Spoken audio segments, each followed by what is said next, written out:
Now we play with Gorrister. Christ. It's white again, but let's just imagine that's green. All over Am's deck plates. Have I finally gone insane? Maybe. That face. There's something about it that reminds me of... Okay, now Gorrister's thing in here is the same as Nimdok's. You have to reduce the power level of Am in order to get the actual ending. So we ignore all the faces for now. I don't like the look of these thorns. Now, I did a dry run before this just to make sure I don't screw up, but I did screw up somehow. If you remember in Benny's story, I didn't fully complete it by looking at the other tombstone and planting the fruit. That was supposed to give me the Totem of Love and would allow me to do Benny's story. So, since we can't do Benny's story, I'll activate the holographic projector just cause, and we'll see if we can get away with skipping that part. The air is cold here, like the freezer back at the honky tonk.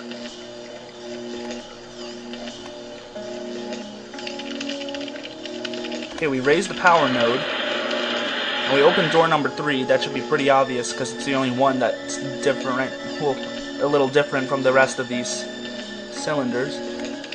Automaton prepped for programming. Now we don't do anything. No manservant, no defend and follow.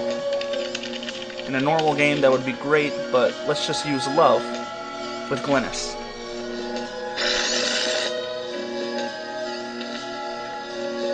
You know, Gorrister, it wasn't all your fault. We both made mistakes.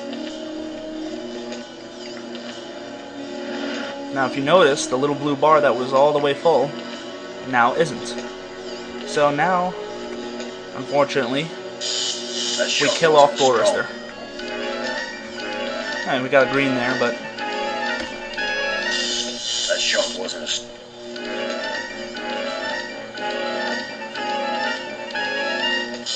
That shot...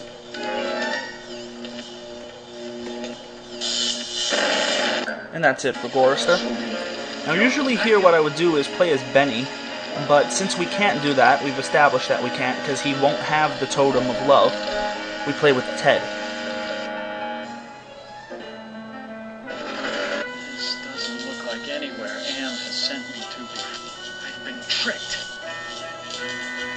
Of course you've been tricked. What do you expect after all this time? Oh, Am finally told the truth. I guess he's turned over a new leaf. He read an Oprah Book of the Month and decided to lead a new life. I hope that Am isn't leading me on another futile trip. That's another reference to the story. Which, by the way, I'm thinking of posting a link up on Another angel. the very last LP with the bad endings. I think I'll post a link to the actual story to this game so you can read it and enjoy it.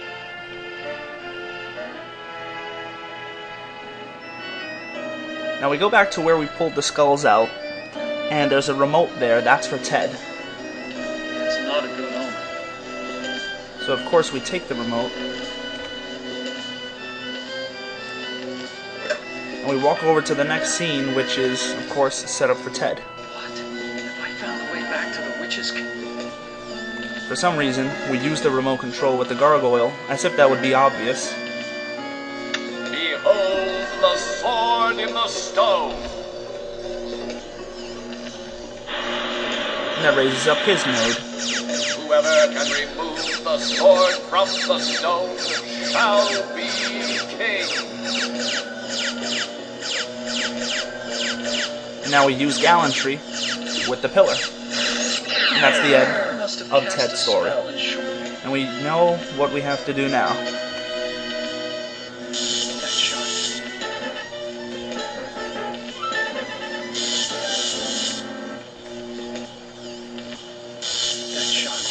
And one more should do it. There we go. Now there's 2 more. We could choose Benny, but we have to choose Ellen. So there we go. I've been transported to some kind of information network center. But it looks like... Now just like every other good horror movie since the beginning of time, Ellen is going from being the weak, pitiful female into the badass Ripley clone. And don't take that as any offense. Look at any horror movie since the beginning of time with a woman in it. Pretty girl. Jamie Lee Curtis, Ellen Ripley.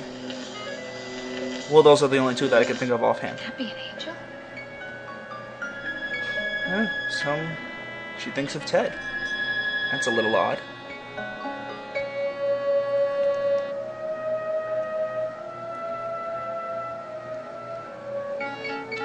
Okay, now we just take this gem and we go back to her area with all the yellow. But we've established that she's conquered that fear.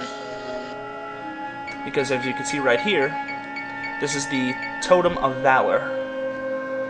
Because she overcame her fear of that man in yellow who did unfortunate things to her. So let's just use the gem with the hole.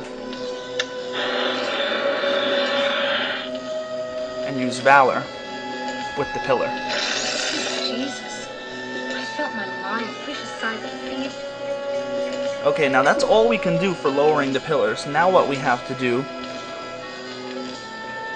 is, and if you could see me, I'm doing quotation marks, destroy the separate parts of the computer. Now they only want you to disable the ego, and I'll tell you why.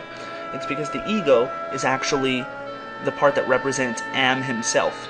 So if you destroy Am, the Russian and Chinese computers have free reign. We don't want that, so let's destroy all three. Yo, wake up! Yeah, that's a correct approach for an evil supercomputer. Hello, human. I've been waiting for you to arrive. How did you know I was coming? Predicting events is one of my main functions. I survey the situation. Who are you? I am or more. I find this the creepiest of all the three computers. Even though Ego has a pretty creepy voice, this one's just If you were part of just Am, creeps me why out. haven't you destroyed me? Who do you take me for? No. Long-range planning is my concern. Can you help me then? Well, I can't help you directly. What if Now I we have to be still very him? nice to him, even though he's a lot Help more Am work out calm his than anger. his brothers and Take siblings. some on the chin. He will so still to try to speak. destroy us. Just don't let your fear destroy us all. Now, let me sleep. Now what he said there really is a very good clue. What we have to use is one of these in order to make Super Ego see the truth. And I know for a fact, let me see, Super Ego, I believe that was Clarity. And we learn a little something about why Am does what he does. Do you realize